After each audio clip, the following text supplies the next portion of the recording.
Hello everyone. आज हम इस सेशन में बात करेंगे स्टॉक मार्केट में फियर को बाहर कैसे करें और जो टारगेट है किसी भी स्टॉक का वो रफली डिसाइड कैसे करें भी कितना स्टॉक यदि हमने कोई बाय कर लिया, निफ्टी गिरनी शुरू होगी तो कहां तक गिरेगा, और यदि ऊपर जाना शुरू हो गया वो जो टिपिकली बुल मार्केट का स्टॉक है तो कहां पर जाके रुकेगा। अब इस स्टॉक को मैंने बाय किया था और इसका नाम है BLS इंटरनेशनल। मैंने इस जगह पे बाय किया था, आपको कर्सर दिखाई दे रहा होगा 35 रुपीज पे। वहां से ये स्टॉक 35 से लेकर के 40 रुपीज तक। अब मेरा जो स्टॉप लॉस था वो कम से कम ये था 20 रुपीज का। मैंने 40 पे बाय किया, 40 पे बाय किया और 20 का स्टॉप लॉस। अब जो निफ्टी थी, मैं आपको निफ्टी भी दिखा देता हूं। ये देखो अपने बुल फेस पे थी, पूरे का पूरा बुल फेस, लेकिन निफ्टी अपनी फोर्थ वेव बनाने के बाद फिफ्थ ऑलमोस्ट कंप्लीट होने वाली थी। अब ऐसा तो है नहीं भी कोई मर्जी आए सामने, उसने बोल दिया तो बस बाय कर लो और किसी ने बोल दिया तो बस सेल कर दो। बस बाइंग ऐसी होनी चाहिए, स्टॉक ऐसा होना चाहिए भी कुछ मर्जी हो जाए वो फिर समझिए आप। अब उसके बाद क्या हुआ, मैं आपको यहां पर सब बाइंग तो हो गई, लेकिन उसी टाइम पे निफ्टी का नीचे वाला काम शुरू हो गया। मेरे को एक डेट सेट कर लेने दो।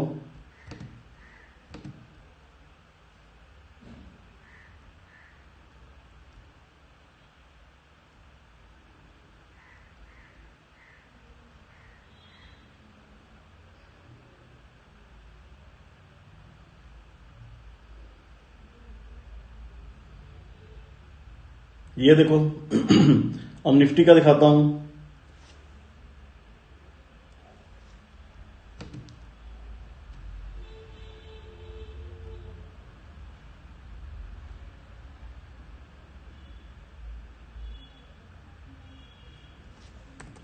ये देखो अब मेरा लक इतना था भी जैसे ही मैंने बाइंग की निफ्टी की करेक्शन शुरू होगी और मेरा 35 वाला जो स्टॉक था वो पहुंच गया 76। उसने भी लाइफ टाइम हाई लगा दिया।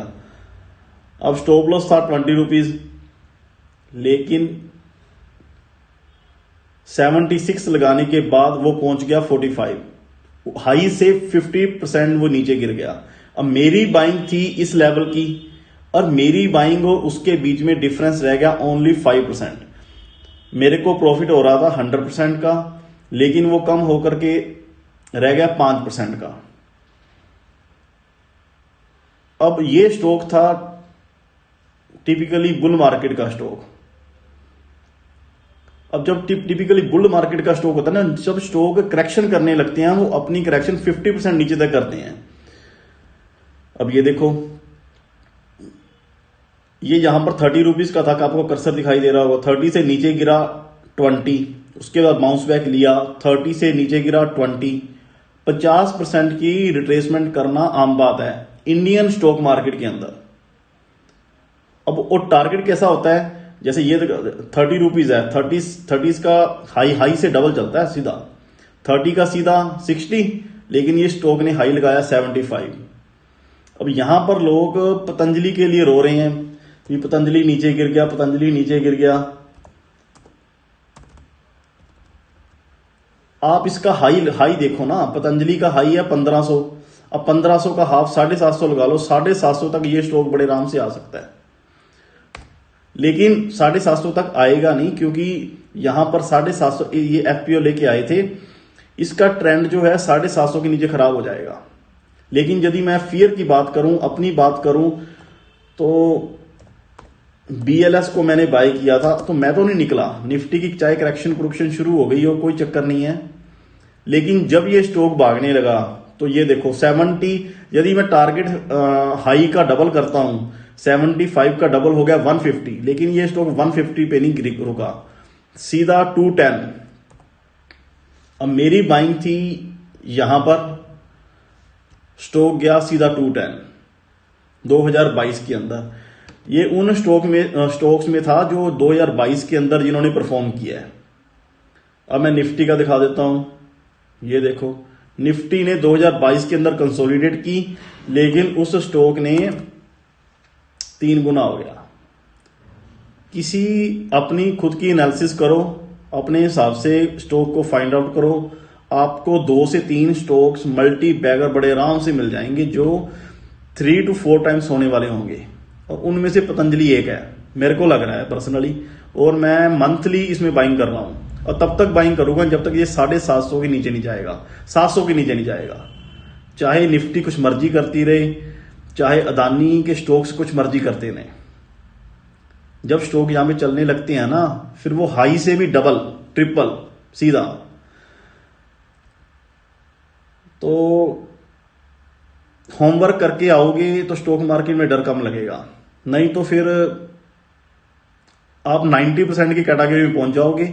यहां पर ये लोग रोते रहते हैं ना, 90% लोग लॉस मेकिंग है, मतलब 90% लोगों को लॉस होता है और 10 को प्रॉफिट होता है।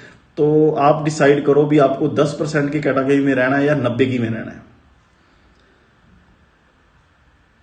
मैं तो सर पतंजलि के ऊपर अभी भी बुलिश हूं। मैं तो हर बार बाइंग करूंगा, मेरे पास स्टॉक्स हैं और भी लूंगा, और तब तक नहीं लूंगा जब तक ये 700 750 के नीचे नहीं जाएगा। फंडामेंटली कुछ ना कुछ इसमें चेंज नहीं होगा।